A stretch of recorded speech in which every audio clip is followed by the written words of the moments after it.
Hello guys, welcome back to my mini blog. So অনেকেই জানো যে আমি ট্রেনিং পারপাসে কদিনের জন্য কলকাতাতে আছি।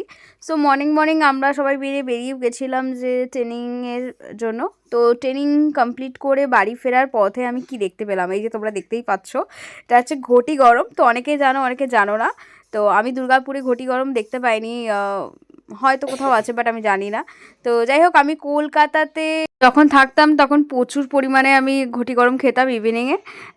তখন অ্যাকচুয়ালি মানে ছোটোবেলা, মানে চাইল্ডহুডে।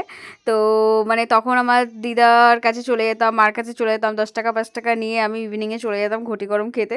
তো যাই হোক, মানে আমি এটা দেখার পরে না যে আমি চাইল্ডহুডে চলে গেছিলাম। তো যারা ছোটোবেলা একটা জিনিস মানে ভালোবাসতো, সেটা মানে ওরা আমার সঙ্গে রিলেট করবে যে কতটা ইমোশনাল জড়িয়ে থাকে এইসব ব্যাপারগুলোতে। তো যাই হোক, মানে সেই মেমোরির মধ্যে আমার এটা একটা। আর তোমরা তো অনেকেই জানো আমার লাইফে ছোট বড় ছোট ছোট মোমেন্টগুলো তোমাদের সঙ্গে শেয়ার করতে আমার খুব ভালো লাগে।